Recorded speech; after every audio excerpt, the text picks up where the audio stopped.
This is the Bob Lange Show. The famous author Truman Capote once said, "Life is a moderately good play with a poorly written third act." And if you're over 50 years old and your check engine light has come on a few times, you may underline that quote or hit it with your highlighter, as it rings true more than in your younger years. If you haven't reached that mileage on your odometer, perhaps a quote by Hunter S. Thompson would be more appropriate. In his book, Songs of the Doomed, he once wrote, "When the going gets weird, the weird turn pro." These quotes just illustrate the pathos, complexity, and sometimes confusion that life brings to every human being. When you're born, there's no manual that comes along with your delivery. You get advice from parents and friends, social institutions, subject matter experts, and weave your way through the decades you begin to stack on your personal journey. The life cycle of the human being isn't unlike that of a plant or a tree or other animals on the planet. It's a dynamic found everywhere on Earth in nature. A seed sprouts, grows, and matures, finds its purpose, and basks in the sun before time adds its scars and wilting begins till the bitter end. Our first years, from like 0 to 10, are like a free pass where someone is there to feed you, clothe you, clean you up, and teach you.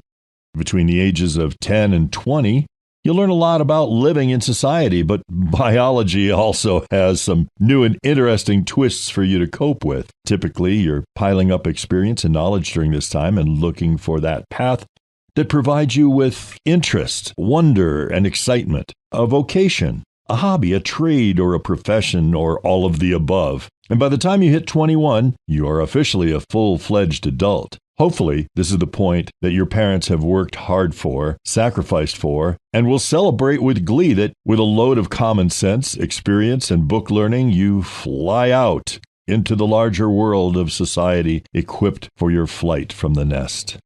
Here you either go to college, learn a trade, and go to work, or both. Maybe even find a life partner. You likely won't get this far without some scars, bumps, and bruises from the learning process, as well as the process of maturing. Dr. Robert Schuller, in his book, Tough Times Never Last But Tough People Do, explains that you can choose what your problem will do to you. There's a negative and a positive reaction to every problem. If you run to drugs and alcohol or other addictive behaviors, that will have a negative impact on your life. You're subtracting from your future, self-dignity, and ultimate outcome. The positive reaction is not a knee-jerk, but using time to consider and courage to face the problem and deal with it honestly and forthrightly, and by all means seek help and resources that give you the tools to overcome. Thank you, Dr. Schuller. Your faith, combined with prior experiences, have an impact on how you elevate yourself for the tasks ahead in your personal and in your professional life. In trade school or college, you develop a way to make a living wage. You become a more savvy human between 21 and 30 in some ways. But if you don't continue your education and development, you may find your path scattered with tangents and dead ends. This life thing would be a lot easier if you had a partner. Falling in lust is easy. Falling in love can be as well. The difference is one is focused on the immediate request and the latter is a permanent team-building exercise. Thanks to Mother Nature and biochemistry, both can occur at the same time, even if awkward and confusing at times. A soulmate is the ideal, the foundation of a family and the community of civilization. Finding that soulmate seems like it would be a focused, well-studied application of time and resources through a well-desired union. But it is clumsy and awkward sometimes. According to Cody Brett, your soulmate won't be some perfect partner who checks all of your boxes on your requirement checklist.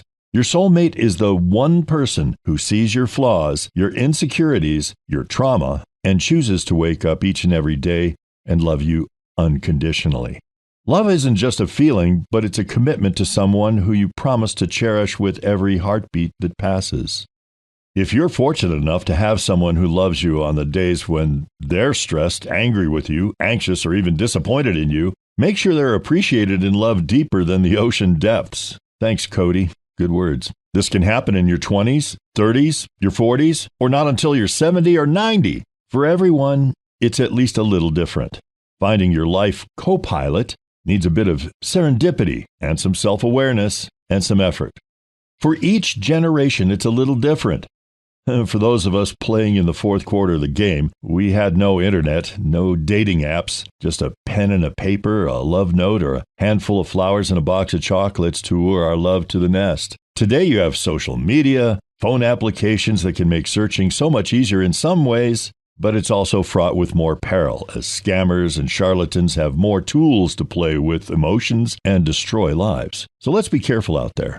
In your 30s and 40s, you're becoming more expert in your professional field, perhaps raising a family, building a business, or both, or neither. If you haven't already, you should begin saving and investing for retirement, or working towards that vigorously. Reinforce the foundation below you.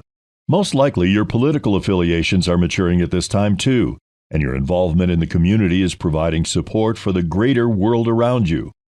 From 50 to 60, you may have a clear vision of your final approach to retirement, or you may be rebuilding after a devastating loss, health issues, or world events that have directly affected you. For some, this time of life is when the kids are grown and gone, and you should be at least proficient in your field, if not expert or a mentor. Now is the time you see your dreams realized, your personal life established for better or worse, and course corrections come with a lot of analysis, as now you can see the runway. After 60, it's flaps down, landing lights on, and no matter how battered your airplane is, you've got to be prepared as much as possible for the remainder of your years ahead. As you approach the runway, the plane feels a little more wobbly. Warning lights are flashing. You're not sure where the alarm buzzer is coming from, and with all means possible, you're still flying towards a safe landing. Meanwhile, the weather is moving in, but at least by now you know how to fly in bad weather. If you're one of the lucky ones to still be flying after 70, all that wisdom and experience you've gained over the years provides you with some new tools to fly with. Those tools are gratitude, compassion, understanding, and persistence.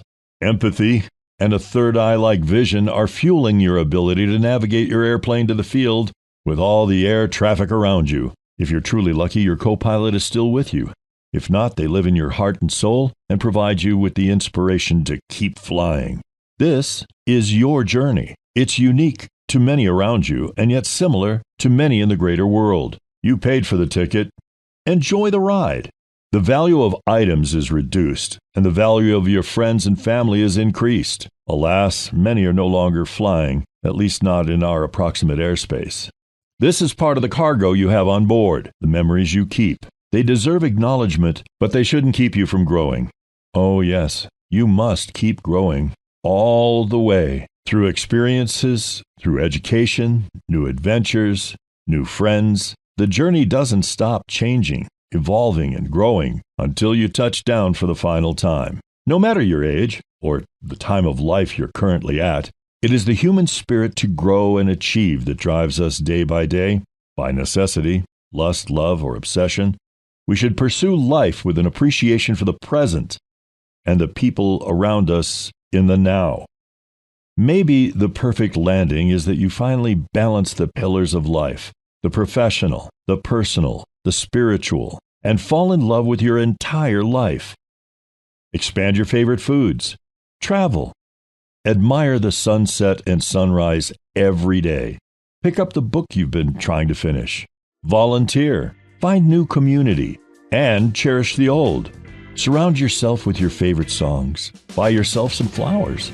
And bring your mind back to how blessed you are. You're here now. Revel in the characters who got on and off the plane in your flight and the places that you've seen along your journey. The taxi to the hangar will be appreciated instead of feared. Joy will remain. Safe travels, my friend. This has been the Bob Lange Show. The opinions expressed are those of the speakers and do not necessarily reflect the views or positions of Spirited USA or any entities represented.